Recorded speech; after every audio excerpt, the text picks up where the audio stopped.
Hello student, আজকে আমাদের routine অনুযায়ী এখন ইতিহাসের ছোট প্রশ্নর ক্লাস আছে। আর আমরা এর আগের অধ্যায় অর্থাৎ 2 নম্বর অধ্যায়ের এসএকিউ এমসিকিউ কমপ্লিট করেছিলাম ছোট প্রশ্নের ক্লাসে। আজ থেকে আমরা 3 নম্বর অধ্যায় পড়া শুরু করব। আর 3 নম্বর অধ্যায় তোমাদের ইতিহাসের প্রথমে আমি এমসিকিউগুলো নিয়ে আলোচনা করব আজকের ক্লাসে। 3 নম্বর অধ্যায়ের ইতিহাসের এমসিকিউগুলো প্রথম আজকের ক্লাসে আলোচনা করছি। ভালো করে শোনো, প্রত্যেকটা প্রশ্ন খুবই বিভিন্ন বছরে পড়েছে সেই সব প্রশ্ন এবং তার সাথে কিছু গুরুত্বপূর্ণ প্রশ্ন আমি এখানে কিন্তু রেখেছি। দেখো, প্রথম প্রশ্ন, বাংলার প্রথম স্বাধীন নবাব ছিলেন? মুর্শিদ কুলি খান ছিলেন বাংলার প্রথম স্বাধীন নবাব। তারপরে দেখো, স্বাধীন হায়দ্রাবাদ রাজ্য প্রতিষ্ঠিত হয় 1724 খ্রিস্টাব্দে। পরের প্রশ্ন, ভারতের কোন রাজ্যে প্রথম ইংরেজ রাজনৈতিক আধিপত্য প্রতিষ্ঠিত হয়? ইংরেজদের রাজনৈতিক আধিপত্য প্রতিষ্ঠিত হয়। বাংলায় প্রথম রাজনৈতিক আধিপত্য প্রতিষ্ঠিত হয়। পরের প্রশ্ন দেখো, ফারুকসিয়ার ইংরেজ কোম্পানিকে ফরমান দেন কত খ্রিস্টাব্দে? 1717 খ্রিস্টাব্দে। তারপরের প্রশ্ন দেখো, পলাশির যুদ্ধের সময় ইংরেজ বাহিনীর সেনানায়ক ছিলেন কে? Robert Clive. রবার্ট ক্লাইভ তখন সেনানায়ক ছিলেন। পরের প্রশ্ন, বন্দিবাসের যুদ্ধ হয় কত খ্রিস্টাব্দে? 1760 খ্রিস্টাব্দে। পানিপথের তৃতীয় যুদ্ধ হয় কত খ্রিস্টাব্দে? 1761 খ্রিস্টাব্দে।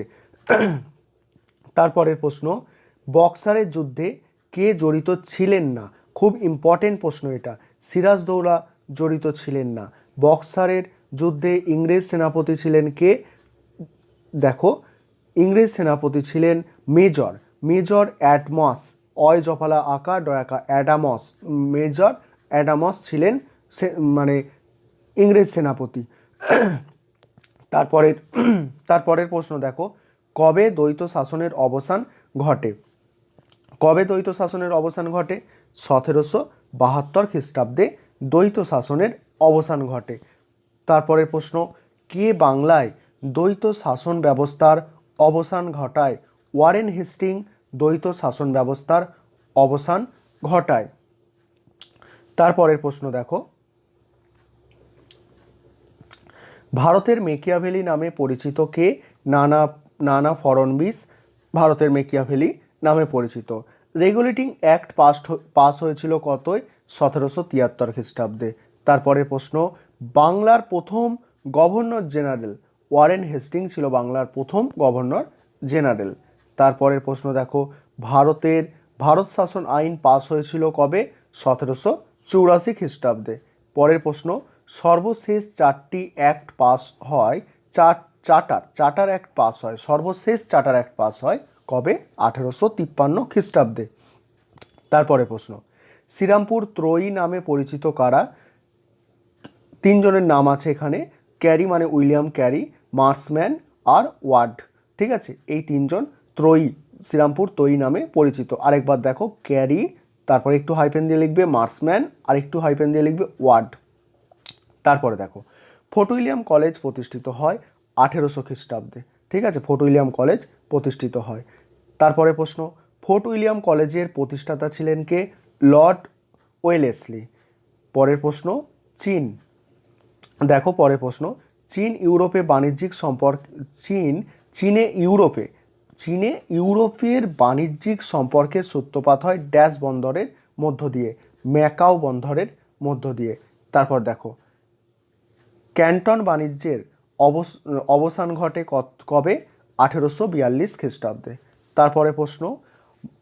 তারপরে প্রশ্ন দেখো, সিমন, এই প্রশ্নটা কিন্তু 2018 পড়েছিল, ওই জন্য রেখেছি, খুব গুরুত্বপূর্ণ। সিমোনেসিকর সন্ধি স্বাক্ষরিত হয়? দেখো স্পেলিংটা, তালবস্যই নসিকির সন্ধি, সিমোনসিকির সন্ধি স্বাক্ষরিত হয় কবে? 1895 খ্রিস্টাব্দে। তারপরের প্রশ্ন দেখো, নানকিং এর চুক্তি স্বাক্ষরিত হয় 1842 খ্রিস্টাব্দে। তারপরে প্রশ্ন, ম্যাকাও বন্দর কোথায় অবস্থিত আছে? ম্যাকাও বন্দর আছে চীনে। হিতবাদ এর উদ্ভাবক কে? জেরেমি বেন্থাম হচ্ছে হিতবাদের উদ্ভাবক।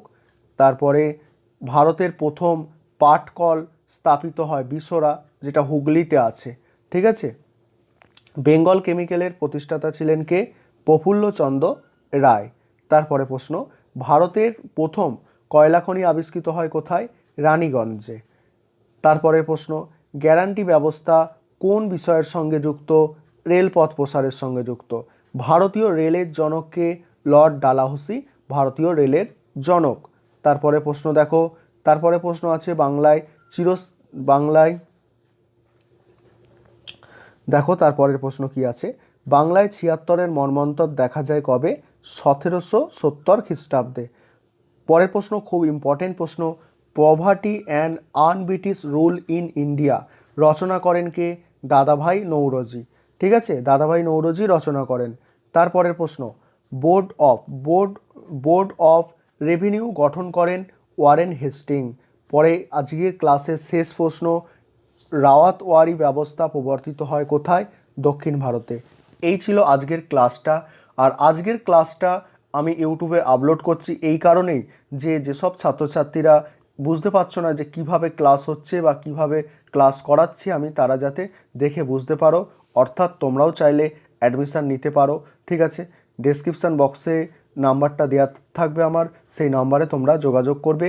সপ্তাহে 2টো করে ক্লাস পাবে, একটা ছোট প্রশ্নর ক্লাস, একটা বড় প্রশ্নর ক্লাস, এবং তার জন্য তোমাদের মাসে মাত্র 200 টাকা করে দিতে হচ্ছে।